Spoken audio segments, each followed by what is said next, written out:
Hey, Julia Barzyk here from Wise Investigator. Welcome back to the Countdown to Career Training series. So we're getting close, right? 3 months out. So it's going to start feeling like it's moving even faster now, right? The time to the deadline. So if you haven't watched the previous videos, go back and watch those. On the screen here, I have an outline of what material we've covered there. And last time, 5 months out, we talked about drafting the project summary. And now we're going to move into what you need to know for the project description and gathering the two most important documents for you to start working on right now. Actually, there's three things here. All right, so let's take a look. All right, so for drafting the project description, this is something that you need to start doing now so that you'll be able to have a complete draft within, weeks to say a month from now, maybe 6 weeks from now. But you really want to get this ready as soon as possible. And I can't give you an exact target date because what the right date for you is going to be will depend on what your schedule is looking like now. It's probably quite busy. It's a busy time of year. So when classes end and exams end and your students wrap up, that of course will free you up somewhat, but you really should start getting this going now, wherever you are in that cycle. And then of course, depending on what support your institution has for you, they may have deadlines for you, perhaps deadlines to get something in so that they could send it to some evaluators or other services that they can provide. So in the earlier videos, I described how you would go about finding out about that kind of support and making the most of it. Okay, so now I want to remind folks that to put the project summary together, I provided a Google Doc worksheet that breaks down the topics that you want to cover in there. So just a reminder that when you are drafting your project description, you want to make sure you cover all of the material that I highlighted. Let's just take a look at what that looks like here, because it could be possible as you work your way through the document that you fail to touch on some of these things, right? So, you are going to cover the intellectual merit. Obviously, you are required to have a section called Broader Impacts, but you should have made some notes in a document like this, right, to very explicitly state exactly how your research is integrated with the education, and make sure that you state in there too why you are the best PI to do this work, okay? So that's not a question that they're going to ask you, or, that's not it's a required section, why I am the best PI, right? But you want to make sure that throughout the project description, you are making this point clear, right? You are making it clear how your research is integrated with the education by providing some specific examples, for example, of how you're going to do that. Okay, so now you want to make sure that all of that gets included. And again, I can't give you a specific deadline for having all of this done. But here are some other things that you want to work on now. Now, of course, there are many other documents like your facilities and current and pending support and data management plan, possibly a postdoc mentoring plan, these kinds of things are going to be included, the budget justification, etc.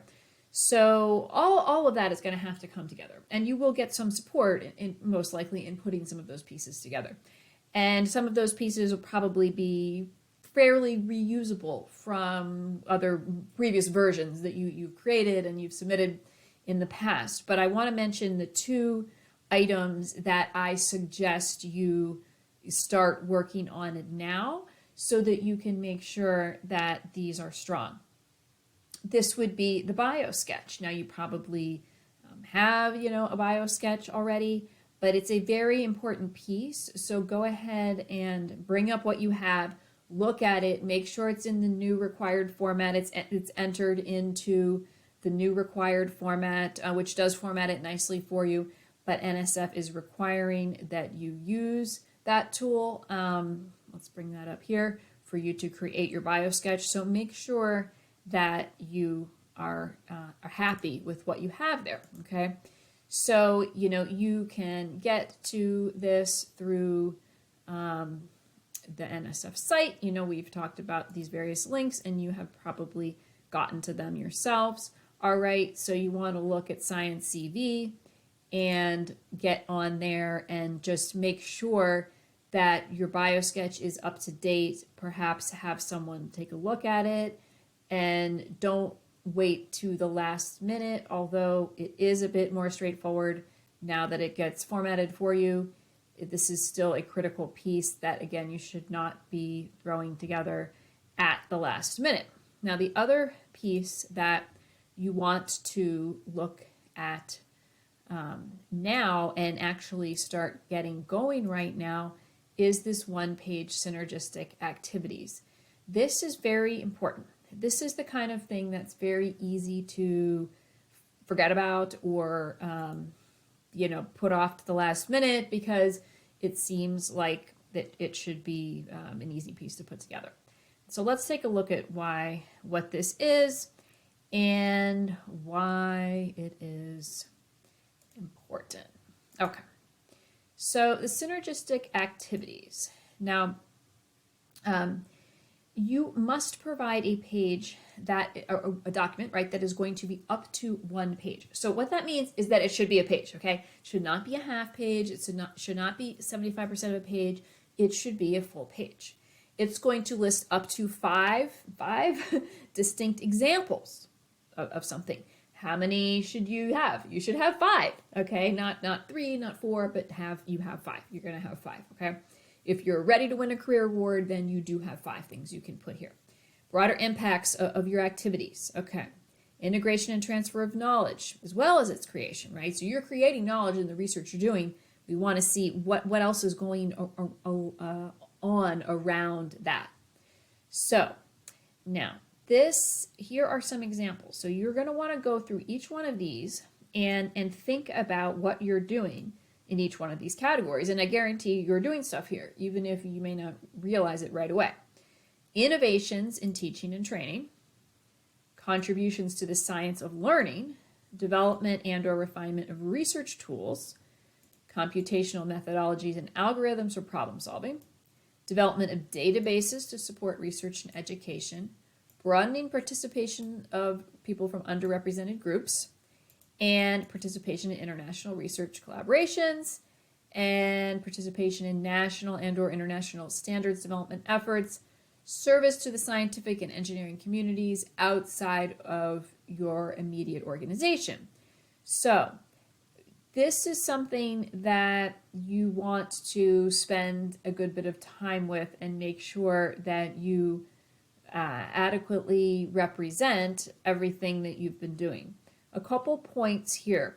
One is, in general, you want to use data, actual numbers, actual facts about your activities. Just like if you're going to describe some experiments you want to do, you're not going to be vague and say, we took a bunch of samples and we put them in the machine and, then these are the data that we got, right? You're going to have to describe, what was the composition of the samples, what was the mass of the samples, what were the conditions that they were analyzed under, right? So you want to take this same approach to describing these activities. Well, you were involved in hosting some students, how many students, what were the outcomes? Any kind of metrics that you can provide are going to help to paint a picture that is more believable to the reader. So be pretty rigorous in describing this information. If you need to go back and look at your notes or go to Google and learn something more, I helped with this organization, but let me go back and look, what exactly is their mission? Who exactly do they serve? And use some of that information so that you can paint a picture. Now, why is this important? Okay, this is important for making your whole entire proposal package believable in terms of, you're saying what you want to do in with the career funding, but is it believable? And here is the example that I give to help people think about this. Okay, so if you just met me and you don't know anything about my hobbies, if I like to exercise or if I'm, a very athletic person or not, perhaps you just met me, you know nothing about me. And I said, in 6 months, I'm going to run a marathon. You might say, well, Julia, that sounds great. You might walk away from that conversation saying to yourself, wow, I have no idea if she is actually going to do that. Maybe she will do the training and run the race and finish the race. And maybe she won't. Maybe she won't get very far with the training, or maybe she'll start running the race, but she won't make it all the way through. You have no idea. Now, in contrast, if you met me and you got to know me a little bit and saw me around town and you saw that I was wearing a running watch, I was wearing running shoes, I talked about 5Ks and half marathons that I've done in the past. You came by my office perhaps and I had those race medals, up on the wall. Then you would have it be a different picture would be painted right then, just a question mark. So then if you knew all that about me, but maybe I had never run a marathon, but I had done these other related activities and I had the gear and I talked about my running group and all that kind of stuff. And then I said, you know what, I'm going to run a marathon in 6 months. You would probably think, yeah, okay, I think she's going to do that. Why wouldn't she? She's never run the marathon before, but she's done all these other related things. Okay, so this is the difference, right, between just saying you're going to go do a bunch of things, even if you've got a really good plan. Like even in the first case, Julia, where you knew nothing about me and I didn't have the running stuff, I could still have a really good plan because maybe I bought a training plan or something. I showed it to you. Oh, this is my plan. This is my plan. It's really good. I even paid somebody to make the plan for me, right? But that is not the same as having demonstrated that I have all of this experience that's very highly related. So this is why with the synergistic activities and then building in to your proposal, you want to explain what you have done and how what you are going to do is building off of that, because then that makes the entire story that you're telling about what you want to do more believable. It instills trust and it's going to give the evaluators more confidence that you're actually going to be able to go ahead and do that. All right, so these are the things that you should be working on now. Because you don't want to wait all the way to the last minute to put these very important pieces together. Now, since you're working on the document now, the project description, this would be a good time to ask 2 or 3 colleagues if they will review the completed draft for you. So you can then, ask them to help you out with this in a few weeks, right? When you have it ready, people are going to be more likely to agree to something further out. It's always easier to say yes when someone is saying, hey, in 4 or 5 weeks, can I send you a document and would you look at it for me? Then when you say, oh, can I send you a document right now? And can you look at it this weekend? That's tougher, okay? So ask them now as a heads up, will you look at this when you think it will be ready? And get dates, set a date for yourself. Okay, I'm going to send this to you on this date, and would you be able to have it back to me by this date? So, maybe you're not going to keep that deadline 100%. Maybe the other person isn't going to keep it 100%, but it's going to give you some targets and some expectations. It's going to help you have a deadline, and it's going to help them, make the commitment to get that back to you. Now, also, if you are expecting to have letters of collaboration, you request these now. Now, with Career, this is not going to be, this is a boilerplate. There's a boilerplate for this, just basically a sentence that they provide you that states that this other party intends to collaborate with you. It's not to be a letter of endorsement or recommendation, so that does make it much easier to have to put together to get this from someone. But people go on vacation, they might not check their email, things can come up. So it would be to your advantage to make sure that you reach out to these folks. Again, if you're reaching out to them in the summer, they could be on a family vacation. If they're government collaborators, potentially, they very well may not take their government computer or phone on vacation, so you really may not be able to reach them.